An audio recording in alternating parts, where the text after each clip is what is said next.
প্রতিদিনের সূর্যটা আজ যেন বেশ উৎসব মুখর। আজ যে বাংলা সনের প্রথম দিন পয়লা বৈশাখ। নববর্ষের এই শুভক্ষণে এক একজনের কাছে বৈশাখের এক এক রকম মানে। কারো কাছে বৈশাখ পান্তা ইলিশ, কারো কাছে আবার ভুল সংশোধনের। প্রকৃতি জুড়েও আছে বৈশাখের হরেক মানে। কিছু রং যখন ভালোবাসার কথা বলে, কিছু রং তখন বলে সাম্যের কথা। মমিনুল ইসলাম মমিনের ক্যামেরায় নীল মাহবুবের রিপোর্ট।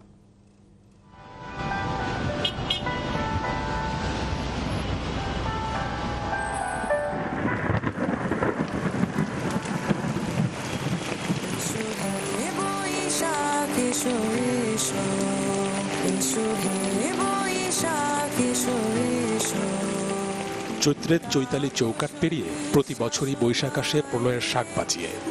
বৈশাখ এলেই যেন তাই কালবৈশাখীর রুদ্ররূপে হৃদয়ে নেচে ওঠে দ্রোহের ঝংকার। প্রাণের প্রণয়ে তখন বৈশাখও খুঁজে পাই হরেক রং আর হরেক মানে। বৈশাখ মানেই তো একটা মানুষ আনন্দ, এর সাথে কিছু না। বৈশাখ মানে হচ্ছে আমার কাছে ভুল সংশোধন। বৈশাখ মানে আমার কাছে নতুন কিছু শুরু করার উৎসব। আমার কাছে বৈশাখটা হচ্ছে কালবৈশাখীর ঝড়। আমার কাছে বৈশাখ মানে প্রকৃতি। বৈশাখ মানে আমার কাছে রং। বৈশাখ মানে আমার কাছে প্রশান্তি। বৈশাখ আমার কাছে সাদা শাড়ি, লাল পাড় এবং কপালে ছোট টিপ। বৈশাখ মানে পান্তা ইলিশ। বৈশাখ মানে মঙ্গল শোভাযাত্রা। বৈশাখ মানে আমার কাছে বাঙালি, 16 আনা বাঙালি আনা। বৈশাখ মানে রঙিন চুরি, বেশি মানুষ আইব বেশি বিক্রি হইব। হয়তোবা প্রজন্ম হৃদয়ে বৈশাখের এমন সব মানে পেয়ে যায় পূর্ণতার বেগ।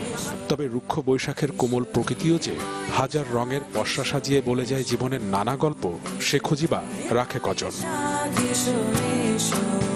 এই যেমন কৃষ্ণচূড়া, যে লাল শুধু নিজেকেই রাঙায় না, রাঙায় পথ আর পথিককেও। যে রক্তিম উৎসব বলে যায় আদতে ভালোবাসার কথায়। আর সোনালী রঙের সোনালু, ঝাড় লণ্ঠনের মতো নিজেকে বিছিয়ে যে হলুদ ঝুমকলতা দূর থেকে দেয় হাতছানি, বলে বন্ধুতার কথা। এদিকে মন ভোলানো জারুলের বেগুনি রং যখন বলে যায় সম্মান, শোক আর কোমলতার গল্প, ঠিক তখন কাঠগোলাপের সাদা জুড়ে থাকে বিশুদ্ধতা আর সরলতার বহিঃপ্রকাশ। ফুলের রঙে যখন হাজার মানে, তখন প্রত্যাশার প্রার্থনা বৈশাখী ঝড়ের মিছিলে সঞ্চারিত হোক মানবতা। ভুলগুলো শুধরে যাক ফুলের স্লোগানে, বদলে যাক মানুষ, গড়ে উঠুক প্রিয় বাংলাদেশ। নীল মাহবুব, চ্যানেল 24, ঢাকা।